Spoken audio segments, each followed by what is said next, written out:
نہ اتنی ہم نے ہماری نیکیاں تھی. مثال کے طور پر ایک آدمی کی زندگی ہے 90 سال، 50 سال، 60 سال.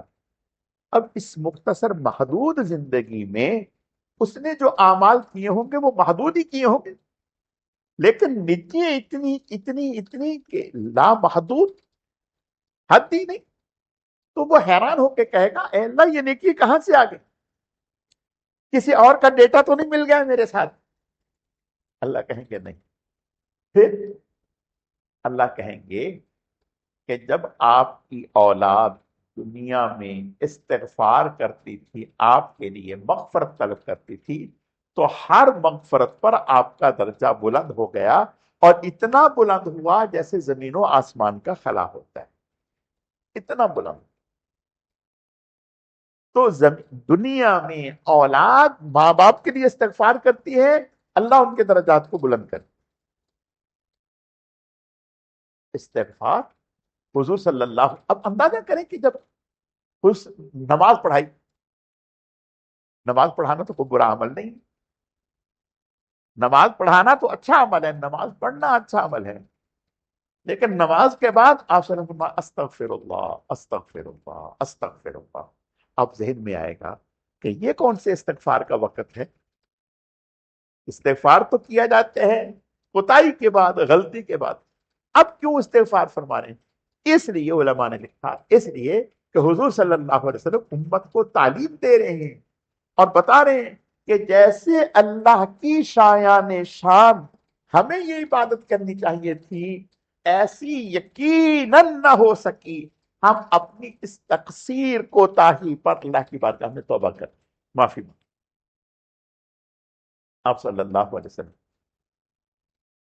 جب بیت الخلاء سے نکلتے، بیت الخلاء سے نکلتے تو آپ کہتے غفران، غفران، میں آپ سے بخشش طلب کرتا ہوں، آپ سے مغفرت طلب کرتا ہوں. غفران الحمدللہ الذی اذھب عنی العذاب.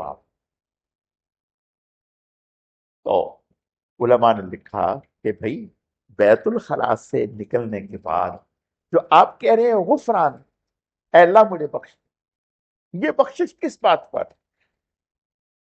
یہ بخشش کس بات پر، یہ اللہ کے سامنے استغفار کس بات پر؟ پھر علماء نے لکھا اس وجہ سے کہ آپ صلی اللہ علیہ وسلم کی عادت مبارکہ ہر وقت اللہ کے ذکر کی، ہر وقت اللہ کے ذکر کی تھی. جو وقت بیت الخلاء میں گزرتا بغیر اللہ کے ذکر کے، بامر مجبوری آپ باہر نکل کر اس پر بھی استغفار کر رہے ہیں کہ اے اللہ مجھے معاف، اے اللہ مجھے معاف، اے اللہ مجھے معاف. یعنی آپ صلی اللہ علیہ وسلم اس قدر استغفار فرما رہے ہیں اور امت کو تعلیم دے رہے ہیں، امت کو تعلیم دے.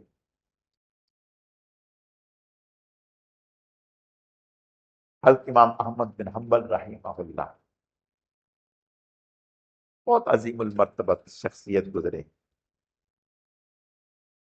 ایسے عظیم المرتبت کہ حضرت امام شافی رحمہ اللہ حضرت امام احمد بن حنبل رحمہ اللہ کے استاذ تھے.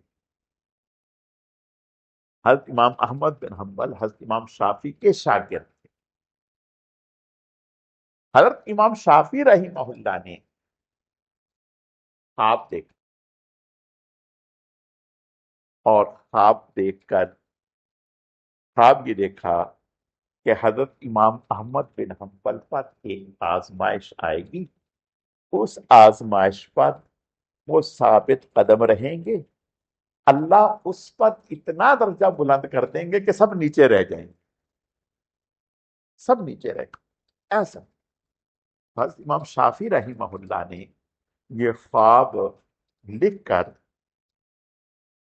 حضرت امام احمد بن حنبل رحمہ اللہ کے پاس بھیجا مبارکباد دینے کے لیے، اور کہا کہ اس طرح سے آزمائش آئے گی، لیکن اس آزمائش پہ آپ نے مضبوطی سے قائم رہیں. پھر اللہ ایسا ڈنکا بجائیں گے آپ کا کہ رہتی دنیا تک آپ کا نام رہے گا. خیر، جب یہ شاگرد حضرت کا خواب لے کر حضرت کے پاس گیا تو حضرت نے بڑا خوش ہو اور اپنا کرتا اتار کر اس شاگرد کو انعام کے طور پر دیا کہ آپ میرے لیے ایک اچھی خبر لے کے آئے ہو، یہ میری طرف سے آپ کو انعام۔ حضرت امام شافعی رحمہ اللہ نے اپنے شاگرد کو راضی کر کے اس کو کچھ دے دیا اور وہ کرتا لے لیا، وہ کرتا لے لیا۔ جب کبھی گھر میں کوئی بیمار ہوتا حضرت امام شافعی کے ہاں تو اس کرتے کو پانی میں یوں ڈبو کر پلا دیتے، ٹھیک ہو جاتا، ٹھیک ہو جاتا۔ ایسا مقام اللہ نے حضرت امام احمد بن حنبل رحمہ اللہ کو عطا کیا، بہت اونچے درجے کے۔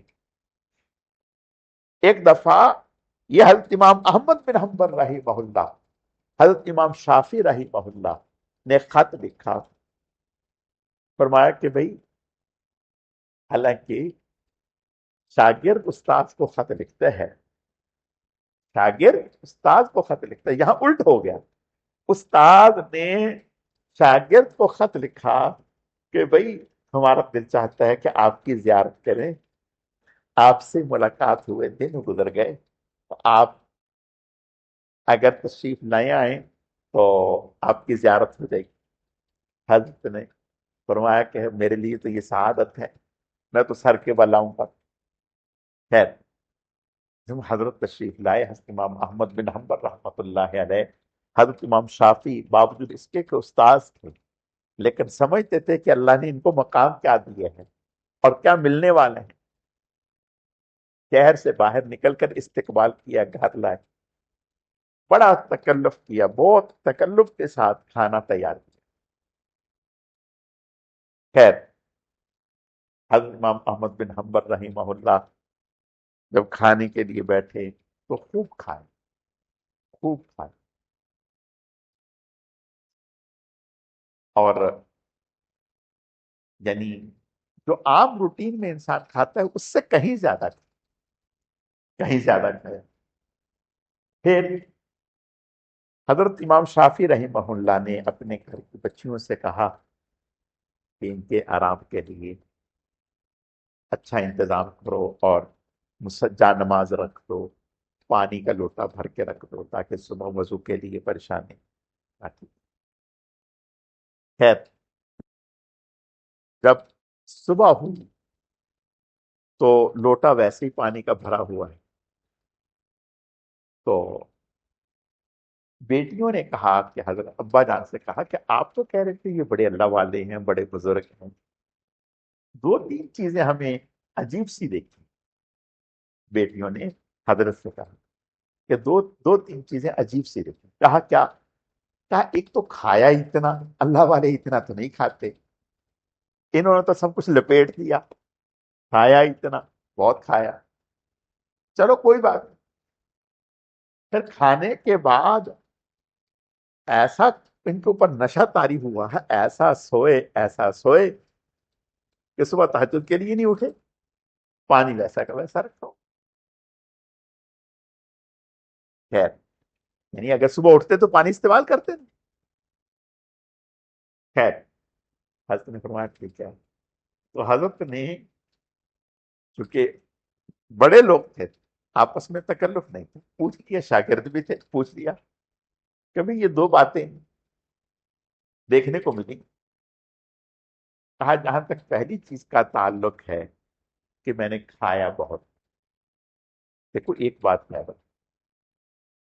اللہ پاک اپنے محبوبین کو دل کی نگاہیں دے دیتے ہیں، یہ اللہ کی خاص رحمت ہوتی ہے۔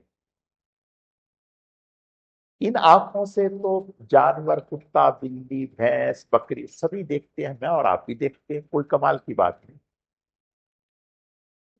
دل کی نگاہوں سے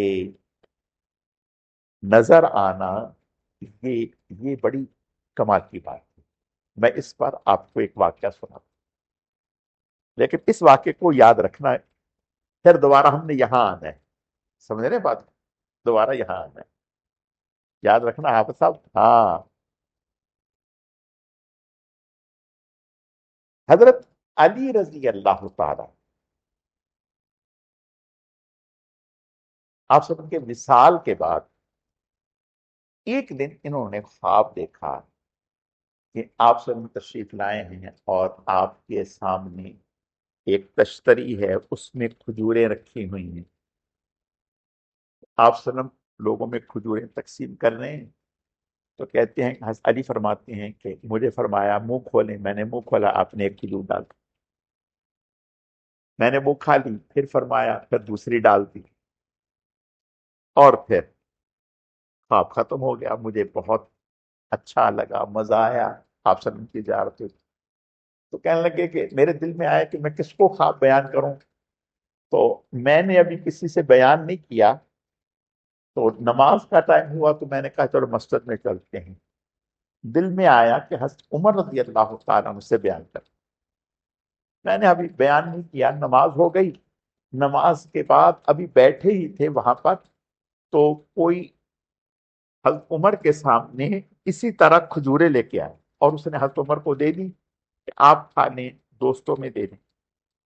تو حضرت عمر رضی اللہ تعالیٰ عنہ نے کھجوریں نہیں لوگوں میں دینا شروع کر دی. میں بھی بیٹھا ہوا تھا تو مجھے کہا منہ کھولے.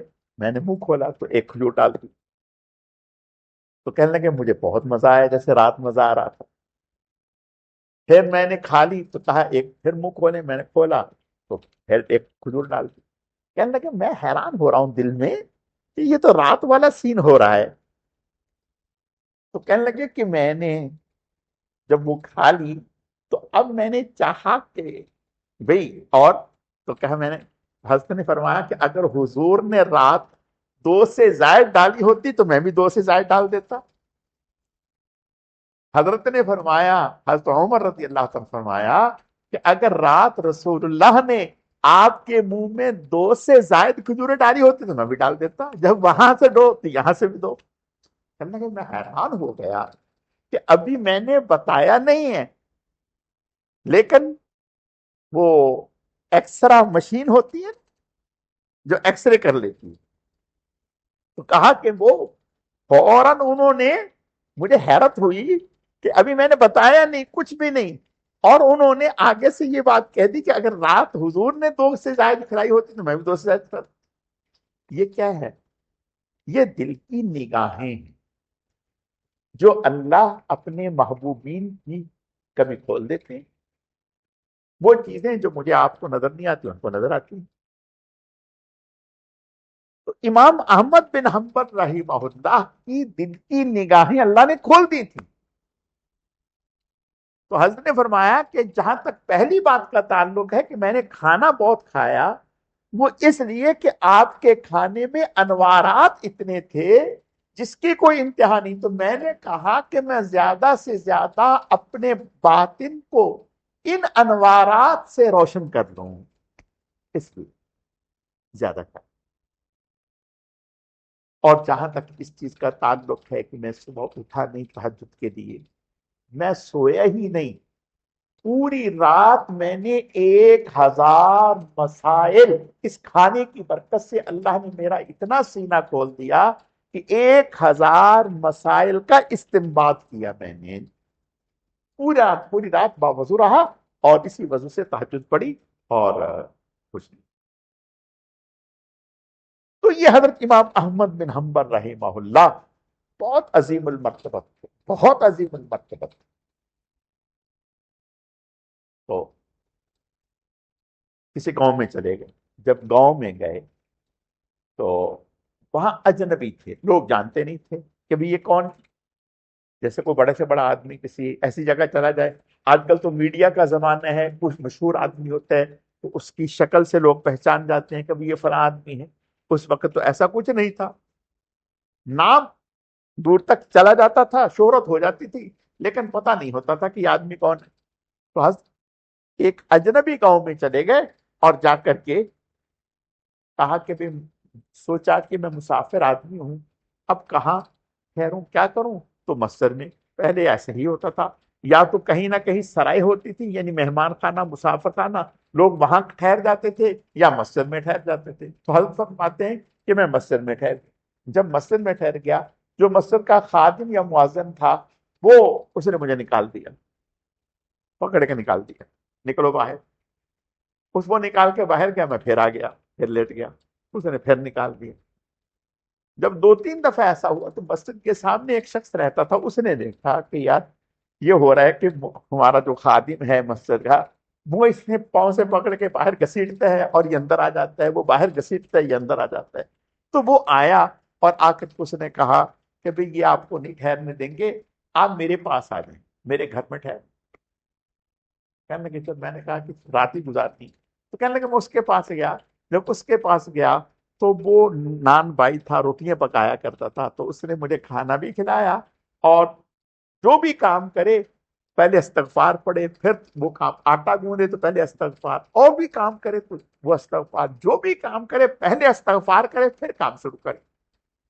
کہنے لگے میں اس سے بڑا متاثر ہوا، اس سے بڑا متاثر ہوا. یہ کیسا انسان ہے کہ جو ہر کام کو کرنے سے پہلے استغفار کرتا ہے. تو میں نے ایسے ہی اس سے پوچھ لیا کہ یار تم اس قدر استغفار کر رہے ہو تو اس سے تمہیں کوئی فائدہ بھی ملا، کوئی نفع بھی حاصل ہوا؟ اس نے کہا جی بالکل بہت ہوا. میں نے کہا جی کیا ہوا؟ اس نے کہا کہ آج تک میں نے جو بھی دعا مانگی ہے سب قبول ہوئی ہیں اس استغفار کی برکت سے، صرف ایک دعا باقی ہے جو ابھی تک قبول نہیں، اور میں امید کرتا ہوں جب باقی قبول ہوگی تو وہ بھی قبول ہوگی. تو کہتے میں نے کہا کہ وہ کون سی دعا ہے؟ کہنے لگا وہ دعا یہ ہے کہ میں نے سنا ہے امام احمد بن حنبل کو بڑی شخصیت ہے، تو میں تو گاؤں دیہات کا رہنے والا ہوں اور دعا کرتا ہوں اے اللہ مرنے سے پہلے پہلے وہ تیرا نیک بندہ ہے اس کی زیارت کروا دے. تو کہتے میں نے کہا کہ اللہ نے تیری وہ دعا بھی قبول کر لی، مجھے پاؤں سے گھسیٹ کر تیرے قدموں میں ڈال دیا. وہ امام احمد بن حنبل میں، وہ امام احمد بن حنبل میں. یہ استغفار کی برکات.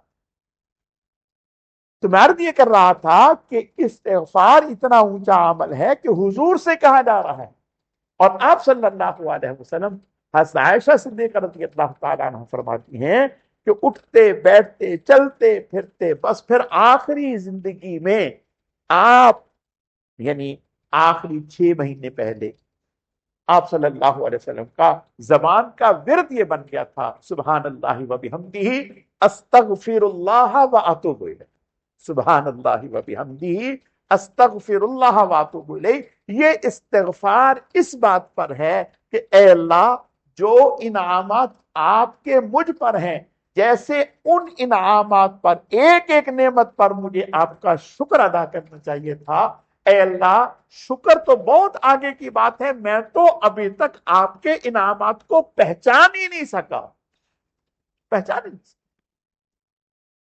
اللہ تعالیٰ مجھے آپ کو اپنی نعمتوں کی قدردانی کی توفیق عطا فرمائے اور زیادہ سے زیادہ استغفار کی، اور خاص طور پر اس تسبیح کو یاد کر لیں، سبحان اللہ و بحمدہ استغفر اللہ و اتوب الیہ، سبحان اللہ و بحمدہ استغفر اللہ و اتوب الیہ، سبحان اللہ و بحمدہ استغفر اللہ و اتوب الیہ. اگر ہو سکے تو دن میں ایک تسبیح ضرور کر لیں.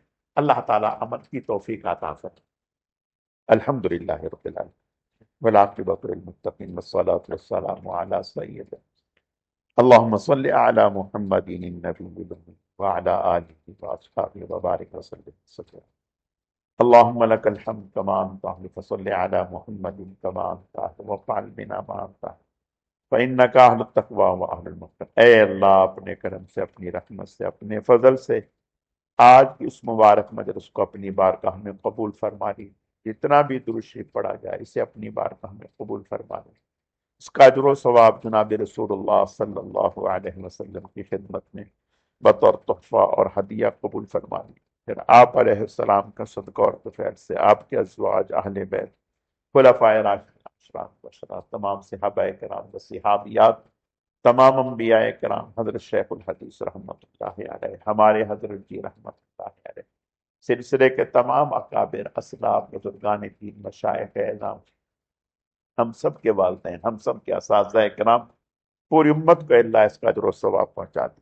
اے اللہ اس عمل کو آپ صلی اللہ علیہ وسلم کے قرب خاص کے حصول کا ذریعہ فرما دے، آپ کی دعاؤں میں ہمیں شامل فرما دی، جو کہا سنا اسے قبول فرما دی، جو آج تک کوتاہیاں ہوئی اپنے کرم سے معاف فرما دی، اپنے انعامات کو پہچاننے کی، پھر اس پر اپنی ذات عالی کا شکر ادا کرنے کی توفیق عطا فرما دی، نا شکری نا قدری سے ہماری حفاظت فرما دی۔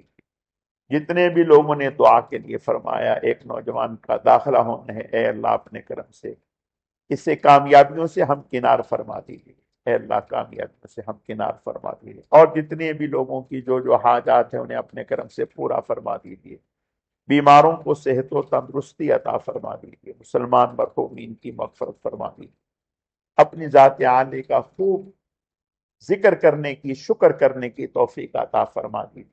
سبحان ربک رب العزت عما یصفون وسلام علی المرسلین والحمد للہ برحمتک یا